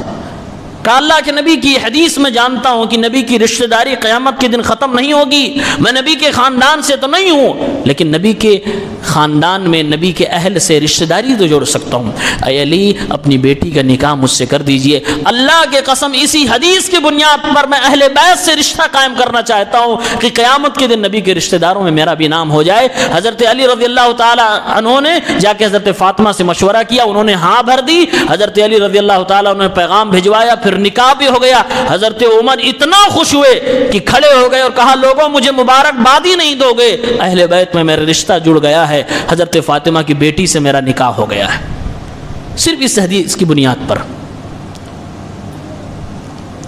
یہ نبی کی خصوصیت ہے کہ آپ کا رشتہ قیامت کے دن بھی ختم نہ، ہمارا اور آپ کا ختم ہو جائے گا۔ ایک لمحے کے لیے ماں باپ پہچانے جائیں گے، لیکن جب نیکی کی باری ہے کہ ہر کوئی منہ چرا کے بھاگے گا، سب کا ختم ہو جائے گا۔ خصوصیت نمبر 28، ہمارے نبی صلی اللہ علیہ وسلم کے منبر اور گھر کے درمیان کی جو جگہ ہے اس کو جنت کی کیاریوں میں سے کیاری کہا گیا ہے، اور وہ جگہ مدینہ میں مسجد نبوی کے اندر موجود ہے۔ آپ نے فرمایا ما بین بیتی و منبری روضۃ من ریاض الجنہ و منبری علی حوضی، جو میرے ممبر اور میرے گھر کے درمیان ہے وہ جنت کی کیاریوں میں سے ایک کیاری ہے، اور میرا ممبر کل قیامت کے دن حوض کوثر کے اوپر ہوگا۔ جنت کی کیاریوں میں سے کیاری ہے، کیا مطلب ہے؟ علماء نے 3 مطلب بتلائے ہیں، تینوں آپ کے سامنے رکھتا ہوں۔ کا ایک مطلب یہ ہے کہ جس طریقے سے یہاں پر رحمت کا نزول ہوتا ہے، خوش بختی، نیک بختی ملتی ہے، اسی طرح سے جنت میں بھی انسانوں کو ملے گی، جیسے جنت میں ملتی ہے ویسے یہاں بھی ملے گی۔ دوسرا مطلب یہ ہے کہ یہاں پر اگر کوئی عبادت کرے تو جنت میں جا سکتا ہے۔ تیسرا مطلب یہ ہے کہ حقیقت میں جنت کی کیاریوں میں سے یہ جگہ کیاری ہو۔ اور قیامت کے دن اس جگہ کو بے عین ہی ہو بہو جنت میں ٹرانسفر کر دیا جائے، کوئی بعید نہیں۔ علماء نے یہ بھی کہا ہے، اور کہا گیا کہ میرا ممبر حوض کے اوپر ہوگا، کہا اس کا بھی یہ مطلب ہے کہ ہو سکتا ہے نبی پاک جس ممبر پہ کھڑے ہو کے خطبہ دیتے تھے وہ ممبر کے قیامت کے دن اٹھا کر اور نبی پاک جو حوض کوثر پہ پانی پلا رہے ہوں گے وہاں لگا دیا جائے، کیونکہ آپ نے فرمایا میرا ممبر میرے حوض پہ ہوگا، یہ بھی ممکن ہے۔ خصوصیت نمبر 29، اللہ تعالیٰ نے اپنے نبی کو نہر کوثر عطا فرمایا۔ نہر کوثر، انا اعطیناک الکوثر، ایک لائن کی سورہ ہے، میرے خیال سے ہر بچے کو یاد ہوگی۔ اے نبی ہم نے آپ کو کوثر عطا فرمایا۔ کوثر کا مطلب ہوتا ہے بہت ساری بھلائیاں۔ اللہ کے نبی سے پوچھا گیا، جب یہ سورت نازل ہوئی تو میرے نبی مسکرا رہے تھے، صحابہ نے پوچھا اللہ کے نبی مسکراہٹ کی وجہ کیا ہے؟ آپ نے یہ آیت پڑھ کے سنائی اور فرمایا اللہ تعالیٰ نے مجھے بہت کچھ عطا فرما دیا، کوثر بھی عطا فرما دیا۔ صحابہ نے پوچھا کوثر کیا ہے؟ آپ نے فرمایا کہ یہ ایک نہر ہے جو جنت کے اندر ہے، اللہ تعالیٰ نے مجھ سے وعدہ فرمایا ہے میری امت کے لوگ اس کا پانی پینے کے لیے میرے پاس آئیں گے، میری امت کے لوگ اس کا پانی پینے کے لیے میرے پاس آئیں گے۔ اور آپ نے آگے فرمایا ہے کہ یہ پانی برف سے زیادہ سفید ہوگا، شہد سے زیادہ میٹھا ہوگا، اور اس کے برتن آسمان کے ستاروں سے زیادہ ہوں گے، لیکن میں ہر کسی کو نہیں پلاؤں گا، میں ایسے لوگوں کو بھگاؤں گا جیسے کوئی آدمی کسی دوسرے کے جانور کو اپنے کھیت میں آنے سے بھگاتا ہے۔ یہ کون لوگ ہوں گے؟ بدعتی لوگ۔ اللہ تعالیٰ ہم سب کو بدعت سے بچائے۔ اللہ کے نبی صلی اللہ علیہ وسلم فرماتے ہیں لوگ آ رہے ہوں گے میں پلا رہا ہوں گا۔ صحابہ نے پوچھا اللہ کے نبی کیسے آپ پہچانیں گے؟ آپ نے فرمایا، صحابہ نے پوچھا اتعرفنا یومئذ، اے اللہ کے نبی کیا اس دن ہمیں آپ پہچان لیں گے؟ تو آپ نے فرمایا ہاں لکم سیما، تمہاری علامتیں ہوں گی، علامت سے پہچانوں گا۔ کون سی علامت؟ آپ نے فرمایا کہ جب تم لوگ آؤ گے تو وضو کے نشانات ہوں گے تم پر، میں اس سے پہچان لوں گا کہ یہ میرا امتی ہے۔ وضو کے نشانات، نماز ہی نہیں پڑھتے تو نشان کہاں سے آئے گا؟ وضو کے نشانات، نماز بہت ضروری ہے، جو نمازی نہیں ہے اس کے پاس یہ نشانات موجود نہیں ہوں گے، وضو کے نشانات ہونے ضروری ہے۔ یہ نہر کوثر ہے۔ خصوصیت نمبر 30، اللہ کے نبی صلی اللہ علیہ وسلم کے ساتھ بھی ایک جن ہے جس کو حمزاد ہم لوگ کہتے ہیں، ہمارے اور آپ کے ساتھ بھی ہوتا ہے۔ آپ نے ایک بار ارشاد فرمایا، صحیح مسلم کی روایت ہے، ما منکم من احد الا وقد اکل به قرینہ من الجن، جناتوں میں سے ایک قرین، ایک حمزاد ہر انسان کے ساتھ لگا دیا گیا، مرد عورت سب کے ساتھ، ڈرنے کی بات نہیں ہے۔ دعائیں پڑھیے، ٹوائلٹ میں جاتے وقت، کھانا کھاتے وقت، گھر میں داخل ہونے وقت، آپ کا کچھ نہیں بگاڑ سکتا، لیکن یہاں سب آپ لاپرواہی کریں گے، کب آپ پر جنات سوار ہو جائے گا، کب حملہ کر دے گا، کب آپ کو شیطان بنا دے گا پتہ بھی نہیں چلے گا۔ اللہ کے نبی نے جب یہ بات کہی، صحابہ نے فرمایا وَإِيَّاكَ يَا رسول اللہ، آپ کے ساتھ بھی جن ہے؟ آپ نے فرمایا وَإِيَّايَ، ہاں میرے ساتھ بھی۔ فرق کیا ہے؟ فرق یہ ہے ان اللہ اعاننی علیہ فاسلم فلا یامرنی الا بخیر، اللہ نے میری مدد فرمائی ہے اس کے بارے میں، یہ میرا فرما بردار ہو گیا ہے، اور ایک ترجمے کے حساب سے یہ مسلمان ہو گیا ہے، لہٰذا مجھے بری باتوں کا حکم نہیں دیتا ہے، اگر کچھ کہتا بھی تو اچھی باتیں بتلاتا ہے۔ تو یہ میرے نبی کی خصوصیت ہے کہ آپ کے ساتھ جو ساتھی جن ہے وہ بھی آپ کا فرما بردار ہے یا وہ بھی مسلمان ہے، لیکن ہمارے ساتھ جو ہے وہ کٹر دشمن ہے ہمارا اور آپ کا۔ بچائیے اپنے آپ کو، بسم اللہ کر کے نہیں کھاتے ہیں تو ساتھ میں کھاتا ہے، بسم اللہ کر کے اگر گھر میں نہیں داخل ہوتے گھر میں وہ ساتھ میں سوتا ہے۔ خصوصیت نمبر 31، جتنے بھی نبی پہلے آئے سب نبیوں کو اللہ نے معجزہ عطا فرمایا۔ معجزہ اپنی امت کو کنونس کرنے کے لیے کہ میں سچا نبی ہوں، اللہ تعالیٰ کچھ ایسی چیزیں عطا فرماتا تھا جو چیزیں عام انسانوں کے بس کی بات نہیں، ایون سائنس کے بس کی بات نہیں۔ اللہ اس لیے دیتا تھا تاکہ لوگ مان جائیں ہاں سچ میں اللہ کا نبی ہے، لیکن اتنے ڈھیٹ لوگ تھے کہ اس کو دیکھنے کے بعد کہتے پکا یقین ہو گیا یہ جادوگر ہے، نبی کے بجائے جادوگر کہہ کے نکل جاتے تھے۔ لیکن اللہ تعالیٰ نے اپنے نبی جناب محمد عربی صلی اللہ علیہ وسلم کو ایک ایسا معجزہ عطا فرمایا جو بے مثال معجزہ ہے۔ پہلے نبیوں کے معجزات ختم ہو گئے، وہ نبی زندہ تھے، ان کے جانے کے بعد معجزہ ختم، ان کے ساتھ چلا گیا، لیکن میرے نبی کا معجزہ ابھی بھی باقی ہے۔ ہمارے اور آپ کے درمیان ہے وہ قرآن مجید. یہ معجزہ ہے، اور یہ اللہ تعالیٰ کا معجزہ ایسا معجزہ ہے. معجزہ کیا ہوتا ہے کہ چیلنج بھی کرتا ہے کہ کوئی اگر میرے علاوہ بھی نبی ہونے کا دعویٰ کرتا تو اس طرح کی کتاب لا کے دکھائے. اللہ تعالیٰ نے قرآن میں کہا قُلْ لَئِنِ اجْتَمَعَتِ الْإِنسُ وَالْجِنُّ عَلَىٰ أَن يَأْتُوا بِمِثْلِ هَذَا الْقُرْآنِ لَا يَأْتُونَ بِمِثْلِهِ وَلَوْ كَانَ بَعْضُهُمْ لِبَعْضٍ ظَهِيرًا. اگر انسان اور جنات ساری دنیا کے لوگ مل جائیں اور اس قرآن کی طرح کتاب لانے کی کوشش کریں، نہیں لا سکتے چاہے ایک دوسرے کی مدد ہی کیوں نہ کر لیں. تو یہ چیلنج معمولی بات پہ نہیں ہے، یہ معجزے پہ چیلنج. یہ معجزہ آج بھی موجود ہے، قیامت تک موجود رہے گا، اور ہمارا اور آپ کا ایمان ہے کہ اس معجزے کو کوئی چیلنج نہیں کر سکتا، کوئی اس کے چیلنج کو پورا نہیں کر سکتا ہے. تو یہ میرے نبی کی خصوصیت کہ آپ کا معجزہ ابھی بھی زندہ ہے. اسی لیے آج جو لوگ پیدا ہوں اور یہ کہیں کہ ہم تو نبی کو دیکھے نہیں، ہم کیسے ایمان لائیں؟ معجزہ زندہ ہے، ایمان لانا فرض ہے تمہارے لیے. معجزہ زندہ. دیکھو قرآن کو، پڑھو قرآن کو. خصوصیت نمبر 32، روزہ رہنے کے تعلق سے آپ کو اجازت نہیں ہے کہ آپ روزہ رہیں، افطاری کا ٹائم آئے اور بولیں کہ نہیں میں بہت پاورفل ہوں، آئی ایم ینگسٹ مین، میں افطاری نہیں کروں گا، کنٹینیو بھوکا رہوں گا، اگلے دن بھی روزہ رکھوں گا. اس کو کہتے ہیں صوم وصال.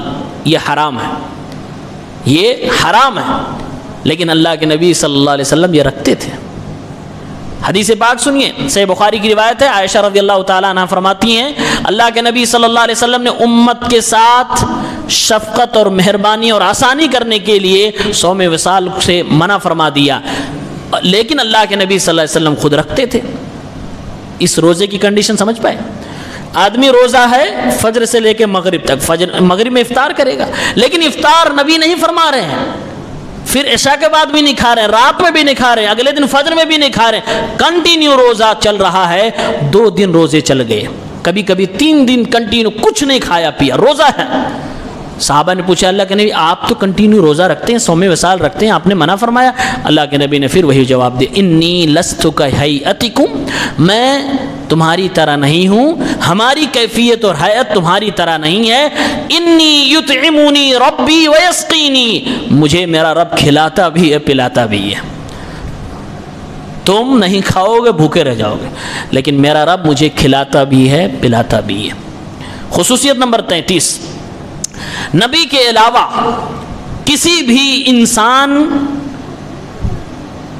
کے جسم سے، اس کے اعضاء، اس کے پارٹس آف باڈیز سے، یا اس کے کپڑوں سے، یا اس کے گھر مکان استعمال کی چیزوں سے برکت حاصل کرنا، تبرک لینا حرام ہے. لیکن نبی پاک صلی اللہ علیہ وسلم کے ذات سے بھی تبرک لینا، آپ کے اعضاء سے، آپ کے پارٹس آف باڈیز سے، اور آپ کے کپڑوں سے، آپ کے بالوں سے، آپ کے تھوک سے، آپ کے بچے وضو کے پانی سے، آپ کی زندگی میں بھی جائز تھا اور مرنے کے بعد بھی، وفات کے بعد بھی جائز. آپ دیکھیں حدیث پاک، مدینہ کے اندر کچھ خادم ہوا کرتے تھے، لوگوں کی خدمت کرنے والے بچے ہوا کرتے تھے. صبح کی نماز کے بعد اللہ کے نبی صلی اللہ علیہ وسلم کے پاس برتن لے کے آتے، اس میں پانی ہوتا تھا، اور اللہ کے نبی صلی اللہ علیہ وسلم پوچھتے کیا حال ہے بچوں، کیا ضرورت ہے؟ اے اللہ کے نبی صلی اللہ علیہ وسلم بس اس برتن میں آپ اپنا ہاتھ ڈال دیجئے. بس آپ ہاتھ ڈالتے چلے جاتے. حدیث کے الفاظ ہیں کہ گرمی میں تو ٹھیک تھا، ٹھنڈی میں وہ ٹھنڈے پانی لے کے آتے تھے پیارے پیغمبر، پھر بھی ہاتھ ڈالتے تھے. تو آپ کے ہاتھ ڈالنے سے وہ مدینہ کے خدام، وہ بچے تبرک حاصل کرتے تھے. اگر غلط ہوتا میرے نبی ڈانٹتے تھے، لیکن غلط نہیں تھا، صحیح تھا. اسی طرح سے اللہ کے نبی جب چمڑے کے بستر پہ کبھی کبھار سوتے تو آپ کے جسم سے جب پسینہ نکلتا تھا تو چمڑا پسینہ آبزرو نہیں کرتا، اسی پہ رہ جاتا تھا موتیوں کے مانند چمکتا ہوا. نبی پاک کا پسینہ مہکتا تھا، ہمارا اور آپ کا پسینہ بدبو کرتا. ام سلمہ جن کے گھر میں اللہ کے نبی سو رہے، ایک بار انہوں نے دیکھا کہ پسینہ تو موتیوں کے مانند بستر پہ بکھرا ہوا ہے. شیشی اٹھایا اور اس کو دھیرے دھیرے سے اسی میں جمع کرنے لگی. پیارے پیغمبر صلی اللہ علیہ وسلم کی نیند کھل گئی. اللہ کے نبی صلی اللہ علیہ وسلم نے فرمایا ما تصنعین یا ام سلیم، کیا کر رہی ہو؟ فرمایا یا رسول اللہ نرجو برکتہ لسبیاننا، ہم تو آپ کے اس پسینے کی برکت چاہ رہے ہیں اپنے بچوں کے لیے، اے اللہ کے نبی صلی اللہ علیہ وسلم اسے ہم خوشبو میں بھی استعمال کرتے ہیں۔ آپ نے فرمایا اصبت، تم نے اچھا کیا۔ اس کا مطلب یہ کہ نبی کا پسینہ، نبی کا تھوک، نبی کا بچا ہوا وضو کا پانی، نبی کا کپڑا، یہ ساری روایتیں آپ کو صحیح سند سے مل جائیں گی جس میں یہ ذکر موجود ہے کہ صحابہ اس سے برکت لیتے تھے۔ تو تبرک نبی کی ذات سے، نبی کے آثار سے، نبی کے اعضاء سے آپ کی زندگی میں بھی جائز تھا اور آپ کی زندگی کے بعد بھی جائز ہے۔ بس شرط یہ ہے کہ زندگی کے بعد اگر کوئی دعویٰ کرے کہ نبی کا بال ہے، نبی کا رومال ہے، نبی کی ٹوپی ہے، یہ نبی کا ہے، تو اس کو ثابت کرنا ہوگا کہ سچ میں یہ نبی کا ہے، ورنہ ہم اس کو نہیں مانیں گے۔ جب تک ثابت نہیں کرے گا ہم اس کو نہیں مان سکتے، کیونکہ یہ میرے نبی کا معاملہ کسی اور کا نہیں۔ خصوصیت نمبر 34، اللہ کے نبی صلی اللہ علیہ وسلم کو جب ہدیہ دیا جاتا آپ لے لیتے، لیکن صدقہ آپ نہیں لیتے تھے۔ یہ آپ کی خصوصیت تھی۔ صدقہ ہم اور آپ کھا سکتے ہیں اگر اس کی کیٹیگری میں آتے ہیں، لیکن نبی پاک صلی اللہ علیہ وسلم کبھی نہیں صدقہ کھائے، کبھی آپ نے زکوٰۃ کو نہ لیا اور نہ اپنے لیے حلال سمجھتے تھے، نہ اپنے اہل بیت کے لیے زکوٰۃ حلال نہیں۔ اللہ کے نبی صلی اللہ علیہ وسلم فرماتے ہیں، صحابی کہتے ہیں کان اذا اتی بطعام سأل عنہ، جب آپ کے پاس کھانا آتا آپ پوچھتے کیسا کھانا ہے، کہا جاتا ہدیہ ہے تو آپ کھا لیتے، اور جب کہا جاتا صدقہ ہے تو اللہ کے نبی نہیں کھاتے تھے۔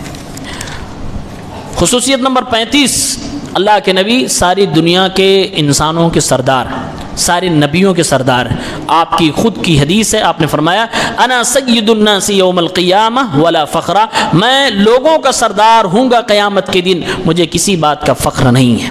اتنی بڑی بڑی باتیں جب اللہ کے نبی کہہ رہے ہیں، ساتھ میں دیکھیے تواضع انکساری دیکھیے، اللہ کے نبی فرما رہے مجھے فخر نہیں ہے، مجھے فخر نہیں ہے، میں لوگوں کا سردار ہوں، مجھے فخر نہیں ہے، سارے انبیاء میرے جھنڈے کے نیچے ہوں گے، مجھے فخر نہیں ہے، جنت میں پہلے جاؤں گا، مجھے فخر نہیں ہے۔ یہ نبی ہمیں سکھا رہے ہیں اگر کوئی حقیقت میں بڑی چیز مل بھی جائے فخر مت کرنا میرے امت کے لوگوں، تو ہمیں فخر سے دور ہونا ہے۔ خصوصیت نمبر 36، اللہ کے نبی صلی اللہ علیہ وسلم معصوم عن الخطا، آپ صلی اللہ علیہ وسلم نے دین کو پہنچانے میں کبھی بھی غلطی کی ہی نہیں ہے، ذرہ برابر آپ نے غلطی نہیں کی ہے۔ اللہ تعالیٰ مکمل طریقے سے آپ کی نگرانی کر رہا تھا۔ اللہ نے کہا بھی وَلَوْ تَقَوَّلَ عَلَيْنَا بَعْضَ الْأَقَاوِيلِ لَأَخَذْنَا مِنْهُ بِالْيَمِينِ ثُمَّ لَقَطَعْنَا مِنْهُ الْوَتِينَ، اگر یہ غلطی کریں، کوئی جھوٹی بات میرے نام سے لوگوں کو بتانے کی کوشش کرے، ہم ان کی رگ کاٹ دیں گے۔ تو اللہ نگرانی کر رہا تھا، میرے نبی معصوم تھے، کبھی کسی طرح کی غلطی آپ نے نہیں کی، اسی لیے آپ نے فرمایا صحابی سے کہ جو بھی میرے منہ سے نکل رہا ہے وہ حق ہے، اس کو لکھ سکتے ہو، لکھو، اگر کوئی روکتا ہے اس کی بات نہ مانو۔ یہ تو نبی معصوم عن الخطا۔ میرے نبی فرماتے ہیں میری امت جو اوور آل ہے، پوری امت کبھی بھی کسی غلطی پہ جمع نہیں ہو سکتی۔ لا تجتمع امتی علی ضلالہ، کسی گمراہی پر ایسا ہو ہی نہیں سکتا کہ پوری امت گمراہ ایک ساتھ ہو جائے۔ کوئی نہ کوئی ہوگا، کوئی نہ کوئی جماعت ہوگی جو حق بات بول رہی ہوگی اور صحیح اور اوریجنل اسلام کو پیش کر رہی ہوگی۔ خصوصیت نمبر 37، ہمارے اور آپ کے لیے 4 سے زیادہ شادیاں کرنا بیک وقت حلال نہیں ہے، 4 سے زیادہ آپ نہیں کر سکتے، لیکن اللہ کے نبی صلی اللہ علیہ وسلم کے لیے جائز تھا۔ یہ بھی آپ کی خصوصیت ہے۔ قرآن کریم سورہ احزاب میں آیت نمبر 50 اور 51 میں دیکھیں، شادی کے حوالے سے کچھ نبی کو الگ اللہ تعالیٰ نے خصوصیات دی تھی، اس میں اللہ نے ذکر کیا، جیسے کہ کہا گیا اے نبی صلی اللہ علیہ وسلم آپ گنتی کے پیچھے نہ جائیے، شادی کے معاملے میں، بیوی کے معاملے میں آپ گنتی کے پیچھے نہ جائے، جس عورت سے آپ نے نکاح کر لیا، مہر دے دیا، وہ آپ کی بیوی ہو گئی، گنتی چاہے 4 ہو، 8 ہو، 10 ہو، 11 ہو، کوئی مطلب نہیں، آپ کے لیے چھوٹ ہے۔ دوسری بات کہی گئی اے نبی اگر کوئی عورت خود کو ہبہ کرے آپ کے لیے تو آپ بغیر مہر دیے بھی اس کے ساتھ رہ سکتے ہیں، وہ آپ کے لیے حلال ہے۔ اور جبکہ ہم اور آپ کے لیے، دنیا کے دوسرے انسانوں کے لیے کوئی عورت خود آ کے کہے میں آپ سے شادی کرنا چاہتی ہوں، ابا راضی نہیں، مطلب جو بغیر ولی کے خود اپنی شادی کرے اسلام میں جائز نہیں، لیکن نبی کے لیے کہا جا رہا ہے کہ نبی اگر آپ کے پاس کوئی عورت آئے تو آپ بغیر مہر دیے بھی اس کو اپنی بیوی بنا سکتے ہیں، تو یہ آپ کی خصوصیت تھی۔ اسی طرح سے کہا گیا کہ اگر کسی کے پاس 1 سے زائد بیوی ہو تو باری لگانا ضروری ہے، لیکن میرے نبی کے لیے بھی ضروری نہیں تھا، یہ آپ کی مہربانی تھی، آپ کا انصاف تھا کہ آپ اپنی بیویوں کے لیے باری لگاتے تھے، ورنہ آپ پر ضروری نہیں تھا۔ لیکن آج اگر ہمارے پاس 1 سے 2، 2 سے 3، 4 بیویاں ہو جائیں تو ہمیں باری لگانا، انصاف کرنا اور انتہائی زیادہ احتیاط کے ساتھ زندگی گزارنا بہت ضروری ہو جائے گا۔ خصوصیت نمبر 38، پورے قرآن میں دیکھیں اللہ تعالیٰ نے کسی نبی کی زندگی کی قسم نہیں کھائی ہے، لیکن قرآن میں ہمارے نبی کی زندگی کی قسم اللہ تعالیٰ نے کھائی. اللہ نے قرآن میں کہا لَعَمْرُكَ إِنَّهُمْ لَفِي سَكْرَتِهِمْ يَعْمَهُونَ، آپ کے عمر کی قسم ہے. ہمارے نبی کی زندگی کی قسم اللہ تعالیٰ نے کھائی ہے. جس زندگی کی قسم اللہ نے کھائی ہو وہ زندگی ہمیں اپنانے میں اگر ذرہ برابر ہچکچاہٹ ہے تو ہماری آپ کی بدنصیبی ہے، وہ زندگی بڑی معتبر ہے. خصوصیت نمبر 39، اللہ تعالیٰ نے آپ کو رحمت للعالمین بنایا، یہاں تک کہ کفار کے لیے بھی آپ کو رحمت بنایا گیا. اللہ نے قرآن میں کہا اے نبی جب تک آپ زندہ ہیں کافروں کو بھی ہم عذاب نہیں دیں گے. جیسے پہلے کے لوگوں کو عذاب آیا، سیلاب آیا، آسمان سے چنگاری آئی، آگ کی برکھا ہو گئی، سب پوری قوم تباہ، اے نبی ایسا ہم نہیں کریں گے کیونکہ آپ موجود ہیں. اور جب تک لوگ استغفار کرتے رہیں گے تب تک لوگوں کے اوپر عذاب نہیں نازل فرمائیں گے. تو میرے نبی کا ہونا بھی یہ عذاب سے رکاوٹ کی وجہ تھی، یہ خصوصیت ہے. خصوصیت نمبر 40، ہمارے نبی صلی اللہ علیہ وسلم کی جتنی بھی بیویاں تھیں، آپ کی وفات کے بعد کوئی بھی بیوی دوبارہ شادی نہیں کر سکتی تھی. اس لیے حضرت عائشہ کی جب وفات ہوئی تو بہت کم عمر تھی ان کی، 20 سے کم ہی ان کی عمر تھی، لیکن پوری زندگی انہوں نے ایسے گزار لیا، اکیلے کاٹ لیا عفت اور پاک دامنی کے ساتھ، لیکن شادی نہیں کی. کیوں؟ اس لیے کہ ان کو شادی کرنے کی اجازت نہیں. جو نبی کی بیوی ایک بار بن جائے دوبارہ اس کو اجازت نہیں ہے کہ دوسرے کسی امتی سے دوبارہ وہ شادی کر لے، چاہے پوری زندگی اس کو ایسے گزارنا پڑے. اور قرآن میں اللہ نے کہا بھی ہے نبی کی بیوی تو مسلمانوں کی ماں ہے، ماں سے کون نکاح کرتا ہے؟ مسلمانوں کی ماں وَأَزْوَاجُهُ أُمَّهَاتُهُمْ، نبی کی بیوی. اور دوسری وجہ علماء نے یہ بتلائی ہے کہ اللہ تعالیٰ نبی کی بیوی کو اس لیے اجازت نہیں دے رہا دوبارہ شادی کرنے کے لیے کیونکہ جنت میں دنیا کی بیویاں بھی ملیں گی اگر وہ جنت میں جائیں. تو اللہ چاہتا ہے کہ نبی کی بیویاں جنت میں بھی میرے نبی کی بیویاں رہیں، لہٰذا دنیا میں کسی اور مرد کے حوالے اللہ تعالیٰ ان بیویوں کو نہیں کرنا چاہتا. خصوصیت نمبر 41، اللہ تعالیٰ نے اپنے نبی صلی اللہ علیہ وسلم کو باقاعدہ جسم کے ساتھ، اللہ کے نبی صلی اللہ علیہ وسلم کو باقاعدہ جسم کے ساتھ جنت اور جہنم کا دیدار کرایا گیا.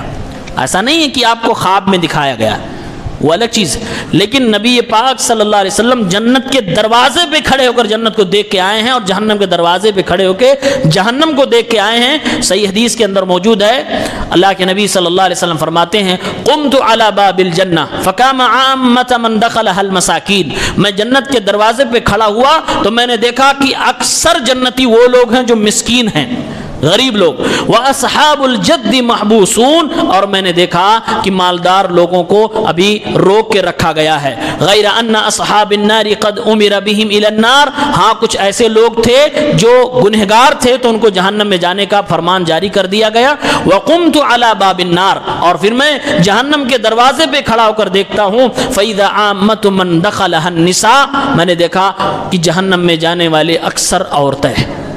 تو اللہ کے نبی فرما رہے ہیں جنت کے دروازے پر اور جہنم کے دروازے پر. تو اللہ تعالیٰ نے یہ آپ کو دیدار کرایا. اسی لیے ابن حبان رحمۃ اللہ علیہ اپنی صحیح میں کہتے ہیں اطلاعہ الی الجنۃ والنار معا کان بجسمہ ونظرہ العیان، اللہ کے نبی کو جو اللہ تعالیٰ نے جنت و جہنم کا دیدار کرایا، آپ جسم کے ساتھ اور اپنی نظر کے ساتھ وہاں پر موجود تھے. اللہ تعالیٰ نے یہ آپ کا رتبہ بلند کرنے کے لیے کرایا تھا، ورنہ یہ کسی اور نبی کو بھی حاصل نہیں ہوا. خصوصیت نمبر 43، اللہ کے نبی صلی اللہ علیہ وسلم جب نبی بن کے آ گئے تو اللہ تعالیٰ نے آسمانوں کی سیکورٹی بڑھا دی تاکہ زمین کے جنات اور شیطان آسمان پر فرشتوں کی باتیں اچکنے کے لیے، وحی کی باتیں اچکنے کے لیے نہ جا سکے. قرآن کریم سورہ جن میں اس کا تذکرہ ہے کہ جب اللہ کے نبی بنا کر مکے میں آ گئے تو ابلیس شیطان جو اوپر جاتے تھے ان کو مار پڑنے لگی. جو آسمان میں آپ تارا ٹوٹتا ہوا دیکھتے ہیں وہ تارے فرشتے توڑ کر ان کو مارتے ہیں. تو شیطانوں نے ابلیس سے آ کر کہا کہ کیا معاملہ ہے، اب ہم جاتے ہیں تو مار پڑتی ہے. ابلیس نے کہا ما ھذا الا من امر قد حدث، یہ کوئی معاملہ ہوا ہے تبھی ایسا ہوا ہے. کہا میرے لشکر کے لوگوں جاؤ پتہ کرو کیا زمین پہ ہوا ہے کہ ایسا آسمان پہ سیکورٹی بڑھا دی گئی. تو وہ جنہوں نے آ کر دیکھا کہ اللہ کے نبی صلی اللہ علیہ وسلم کھجوروں والے ایریے میں 2 پہاڑوں کے درمیان نماز پڑھ رہے ہیں. نبی کو دیکھنے کے بعد ان لوگوں نے جا کر خبر دی ابلیس کو. ابلیس نے کہا ھذا الحدث الذی حدث فی الارض، زمین میں یہی واقعہ ہوا جس کی وجہ سے آسمان کی سیکورٹی بڑھا دی گئی ہے. یہ مسند احمد کی روایت ہے. خصوصیت نمبر 44، اللہ تعالیٰ نے اپنے نبی جناب محمد عربی صلی اللہ علیہ وسلم کو جبرائیل علیہ السلام کا دیدار حقیقی طور سے ان کی اصلی شکل میں 2 بار کرایا، اور قرآن میں اس کا بیان ہے وَلَقَدْ رَآهُ بِالْأُفُقِ الْمُبِينِ. ایک بار آسمان دنیا پر حضرت جبریل اپنے 600 پروں کے ساتھ تھے، اللہ کے نبی نے ان کو ان کی حقیقی شکل میں دیکھا. وَلَقَدْ رَآهُ نَزْلَةً أُخْرَى عِنْدَ سِدْرَةِ الْمُنْتَهَى. اور ایک بار جب جبریل علیہ السلام معراج پہ لے کر اللہ کے نبی کو گئے تو وہاں پر سدرۃ المنتہا کے پاس حضرت جبریل کو اللہ کے نبی نے اپنی آنکھوں سے اصلی شکل میں دیکھا. خصوصیت نمبر 45، ہم اور آپ کی اگر وفات ہو جائے تو ہمارا مال ہمارے بچوں میں میراث کے طور پہ بٹ جائے گا، لیکن اللہ کے نبی کی خصوصیت یہ تھی کہ نبی صلی اللہ علیہ وسلم کا مال جو بھی آپ چھوڑ کے گئے سب صدقہ ہو گیا، کیونکہ آپ نے خود ایسا فرمایا تھا. علم آپ نے جو چھوڑا امتیوں کے لیے، آپ فرماتے ہیں یہی میری میراث ہے، جو میرا علم لے لیا وہی میرا وارث ہے. اسی لیے علماء کو کہتے ہیں کہ انبیاء کے وارث، ورنہ مال جو نبی چھوڑ کے گئے وہ سب کا سب صدقہ ہے. صحیح حدیث میں موجود ہے، اللہ کے نبی نے فرمایا لا نورث، ہم مال وراثت میں چھوڑ کے نہیں جاتے، ما ترکنا صدقہ، ہم جو بھی چھوڑ کے جاتے ہیں وہ صدقہ ہو جاتا ہے. اسی لیے حضرت فاطمہ کو وہ باغ فدق نہ ملا جس کو شیعہ لوگ مدعا بنا کر حضرت ابو بکر، عمر، عثمان سب کو گالی گلوچ کرتے ہیں کہ یہ لوگ غاصب تھے، بے ایمان تھے، نعوذ باللہ. یہ حدیث پاک صحیح بخاری کی ہے، لیکن وہ لوگ اس کو کہاں ماننے والے. خصوصیت نمبر 46، اللہ کے نبی صلی اللہ علیہ وسلم جانور بھی نبی سے شکایت کرتے تھے.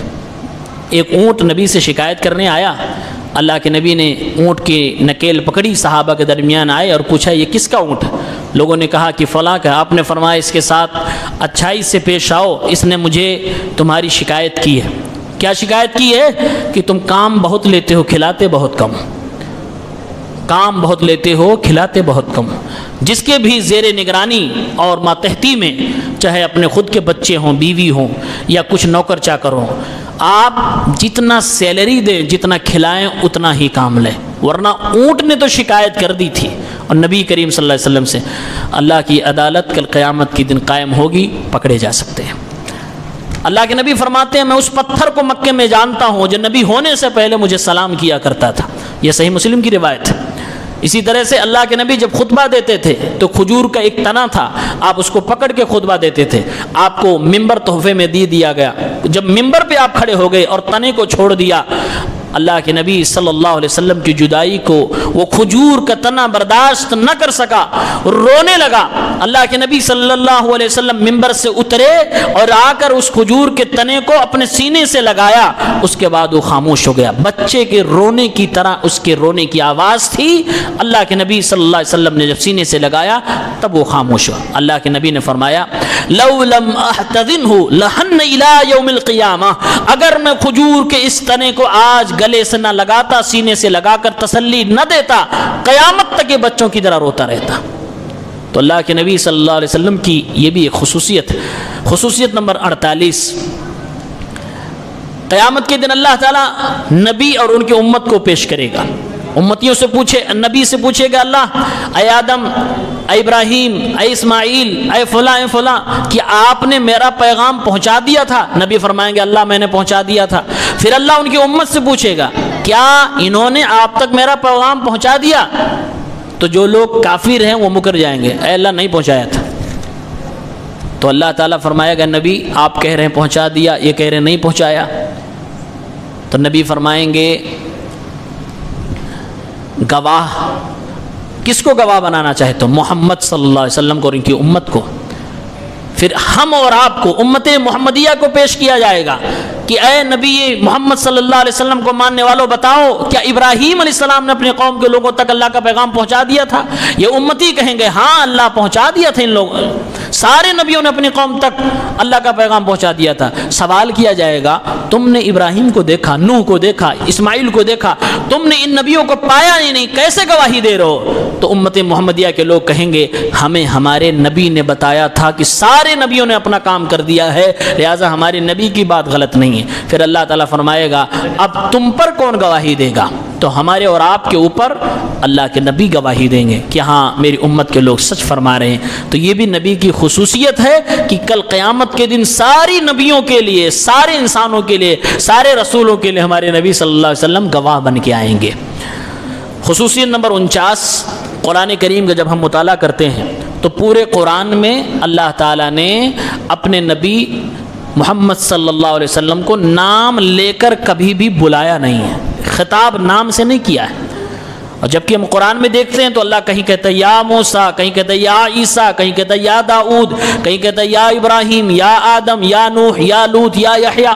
سارے نبیوں کا اللہ تعالیٰ نام لے کر کہہ رہا ہے اے ابراہیم، اے فلاں، اے فلاں، اے فلاں۔ لیکن جب آپ کی باری آ رہی تو اللہ نے فرمایا یا ایھا النبی لما تحرم ما احل اللہ لک، یا ایھا الرسول بلغ ما انزل الیک، یا ایھا المدثر، یا ایھا المزمل۔ تب اللہ تعالیٰ نام نہیں لے رہا، کیوں؟ اس لیے کہ نبی کے جیتے جی قرآن کی آیت اتری تھی کہ لا تجعلوا دعاء الرسول بینکم کدعاء بعضکم بعضا۔ اے لوگوں، جیسے آپس میں ایک دوسرے کا نام لے کر تم بلاتے ہو، محمد الرسول اللہ کا نام لے کر نہ بلانا، ان کو عزت و احترام سے بلانا۔ تو اللہ تعالیٰ یہ سبق دے رہا ہے کہ میں اللہ ہو کر محمد کا نام نہیں لے رہا ہوں، ان کے خطاب سے پکار رہا ہوں، لہٰذا ان کے ماننے والے بھی ان کا احترام کریں، ان کی عزت کریں۔ خصوصیت نمبر 50، جو انبیاء آئے سب کو اللہ نے معجزہ دیا۔ آپ جانتے ہیں موسیٰ علیہ السلام کا معجزہ، آپ نے پتھر پہ اپنی لاٹھی ماری، پتھر پھٹ گیا اور پانی نکلنے لگا، 12 چشمے نکلے تھے۔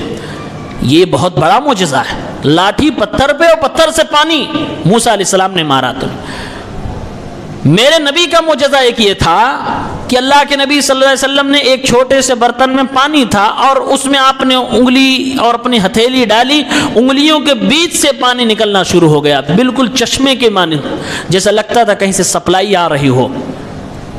علماء کہتے ہیں موسیٰ علیہ السلام کے معجزے سے بڑا معجزہ میرے نبی صلی اللہ علیہ وسلم کا معجزہ۔ کیوں؟ اس لیے کہ پتھر سے پانی نکلنے کی بات قرآن میں بتائی گئی ہے کہ ہاں پتھر سے پانی نکل سکتا ہے، لیکن قرآن میں یہ کہیں نہیں بتایا گیا یا کہیں شریعت میں نہیں کہا گیا کہ انگلی سے پانی نکل سکتا ہے۔ میرے نبی کی انگلیوں سے پانی نکلا، لہٰذا ان کا معجزہ موسیٰ علیہ السلام کے معجزے سے بڑا۔ عیسیٰ علیہ السلام کا معجزہ کیا تھا کہ اندھے آدمی کے آنکھ پر ہاتھ پھیرتے اس کی بینائی واپس آ جاتی، لیکن ہمارے نبی صلی اللہ علیہ وسلم ایک بار ایک صحابی زخم لگا، آنکھ نکل کے باہر آ گئی، یہ جو آنکھ کی پتلی ہے پوری نکل کے باہر گال پہ تھی۔